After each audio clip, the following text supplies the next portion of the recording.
शंकर नाम का एक आदमी अपने खेत में मजे से सो रहा था। रात का समय था कि तभी अचानक से शंकर के मुंह पर एक पत्थर आकर गिरता है। आह! आह! मेरा मुंह। ये ये मेरे ऊपर पत्थर किसने फेंका? कौन है? कौन है?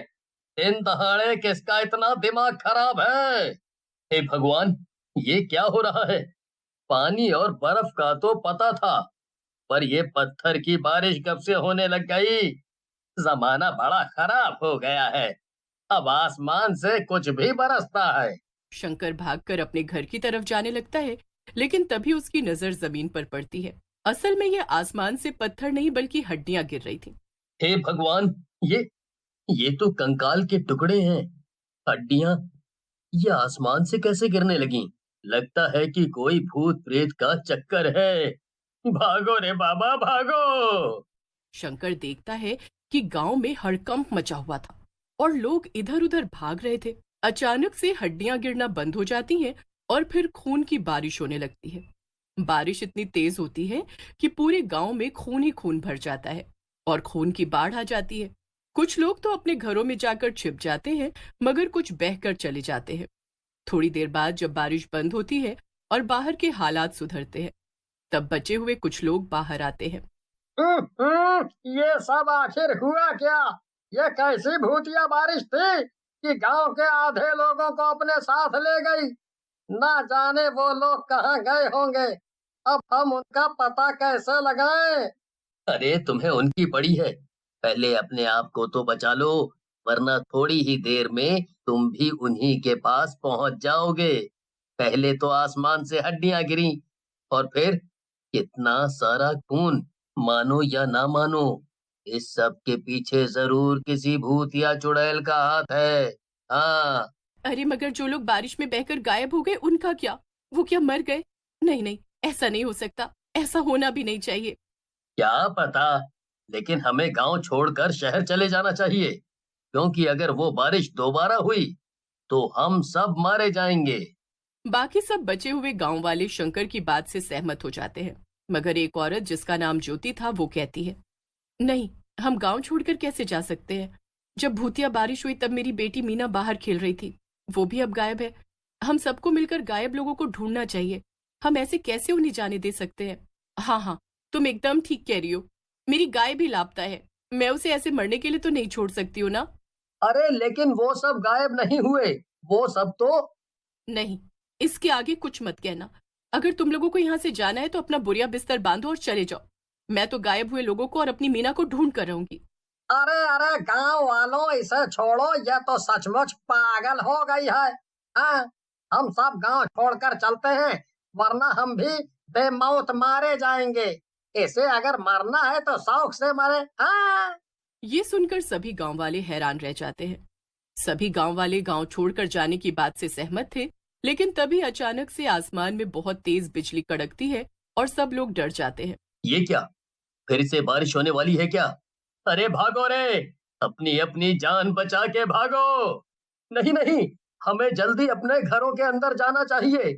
यहाँ बाहर रहना या कहीं बाहर भागना खतरे से खाली नहीं है। अभी सबसे ज्यादा सुरक्षित हमारा घर ही है। पूरे गांव में भगदड़ मच जाती है और सब अपने अपने घरों के अंदर भागने लगते हैं कि तभी आसमान से एक चुड़ैल उड़ते हुए जमीन पर आती है और जोर जोर से हंसने लगती है। मैं हूँ बारिश करवाने वाली चुड़ैल, और अब मैं तुम सब बचे हुए लोगों को भी खत्म कर दूंगी। कोई भी मुझसे बच नहीं पाएगा, और जिसने भी चालाकी दिखाने की कोशिश की उसे तो मैं सबसे पहले खत्म करूंगी।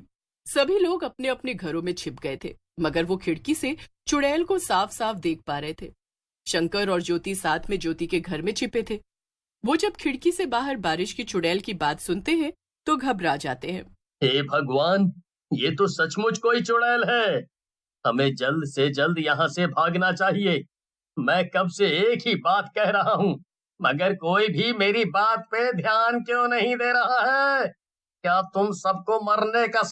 अरे तुमने सुना नहीं? उस चुड़ैल ने क्या कहा? वो किसी को नहीं छोड़ेगी। वो गांव से बाहर किसी को जाने ही नहीं देगी, और उसने हमें चालाकी दिखाने से भी मना किया है। तुम्हें उसकी धमकियों से डर नहीं लगता क्या? हे भगवान, कि चुड़ैल तो बहुत ही ज्यादा ताकतवर है। देखते ही देखते इसने एक पूरे के पूरे घर को ही आग लगा दी। हमारी बरसों की मेहनत को एक झटके में तबाह कर दिया इस चुड़ैल ने। मैं तो पहले ही कह रहा था कि हम सब यहाँ से भाग जाते हैं। तो तुम इतने मतलबी कैसे हो सकते हो? तुम्हें सिर्फ अपनी पड़ी है। अरे वो चुड़ैल किसी को कहीं नहीं जाने देगी। अब सबको साथ मिलकर उससे लड़ना होगा। बाहर पत्थर, खून और आग की बारिश हो रही है। तभी उसका ध्यान सामने रखे सामान पर जाता है। ये क्या? ये तो छतरी बनाने का सामान है। क्या तुम छतरियां बनाते हो? क्या? हाँ, क्यों? तुम्हें इससे क्या? अरे पागल आदमी, बाहर हमें उस चुड़ैल की बारिश का खतरा है और बारिश बचाता है छतरी। इसका मतलब हमारे पास उस चुड़ैल से बचने का एक रास्ता है। वाह! मैं पागल हूँ या तुम? इस छतरी से तुम आग और पत्थर की बारिश से बचोगी?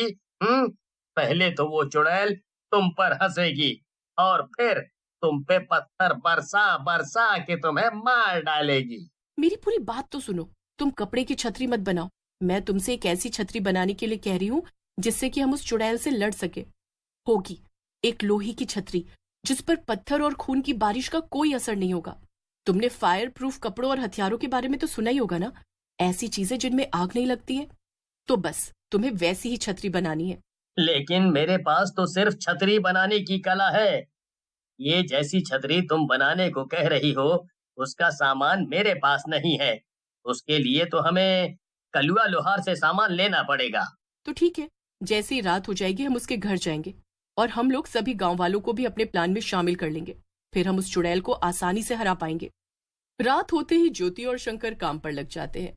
शंकर और उसके साथ गांव के कुछ और लोग भी छतरी बनाने में लग जाते हैं। अगले दिन सभी गांव वाले चुड़ैल का सामना करने के लिए पूरी तरह से तैयार थे।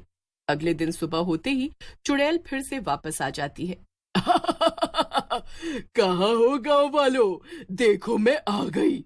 अब तुम लोग भी जल्दी जल्दी बाहर आ जाओ और ये गांव छोड़कर चुपचाप चले जाओ। चुड़ैल की बात सुनकर सभी गांव वाले हैरान हो जाते हैं। तो तुम अगर हम सबको यहाँ से भगाना ही चाहती थी, तो फिर हमें अभी तक जाने क्यों नहीं दे रही थी? वो तो बस मैं तुम्हारे साथ थोड़ा खेल रही थी, और वैसे भी क्या पता तुम लोग पहले मेरे कहने पर गांव खाली करके ना जाते और मेरा कहा ना मानते। लेकिन अब इतनी तबाही देखने के बाद तो मुझे पूरा यकीन है कि तुम लोग यहाँ से चुपचाप चले जाओगे। ये सब क्या है? ये इस चुड़ैल का क्या नया नाटक है? अब मैं तुम लोगों को आखिरी मौका दे रही हूँ, जल्दी से गांव खाली कर दो। तभी ज्योति घर से बाहर आ जाती है और चुड़ैल से कहती है, लेकिन तुम ये सब कर क्यों रही हो? हमें यहाँ से भगाकर भला तुम्हें क्या मिलेगा? ओहो, तुझ में तो बड़ी हिम्मत है। चल, अब तू पूछ रही है तो मैं बता देती हूँ। दरअसल मैं ये सब इसलिए कर रही हूँ क्योंकि बरसों से मैं यहाँ वहाँ भटक रही हूँ और अभी तक मुझे कोई भी ऐसी जगह नहीं मिली है जहाँ मैं अपना घर बना कर रह सकूं। मगर ये जगह मुझे बहुत पसंद आ गई है और इसलिए मैंने तय कर लिया है कि मैं यहीं रहूंगी। नहीं, हम कहीं नहीं जाएंगे। ये हमारा घर है। कोई यहाँ से जाएगा तो वो हो तुम। अच्छा ठीक है, तो अब जो कुछ भी होगा उसकी जिम्मेदार तुम खुद होगी। इतना कहकर चुड़ैल फिर से अपनी भूतिया बारिश चालू कर देती है। लेकिन अब कोई भी उससे नहीं डरता है क्योंकि शंकर ने अपने बनाए हुए छाते सब लोगों में बांट दिए थे। देख लिया ना चुड़ैल की बच्ची, हम तुमसे नहीं हारेंगे। अब तुम्हें यहाँ से जाना ही होगा क्योंकि अब तुम हम सबसे हारने वाली हो। अरे नहीं, ये सब क्या हो रहा है? अब मैं क्या करूंगी? कैसे इन लोगों को यहाँ से भगाऊंगी? नहीं नहीं नहीं, मैं हार नहीं सकती। इतना ही नहीं, ज्योति ने अपनी सूझबूझ का इस्तेमाल करके शंकर से एक बड़ा सा बक्सा भी बनवाया था। गांव वालों, यही मौका है। जल्दी से उन नंगारों को इस चुड़ैल पर फेंक दो और इसका सारा खेल खत्म करो। इसने हमें बहुत परेशान कर लिया है। अब इसकी बारी है।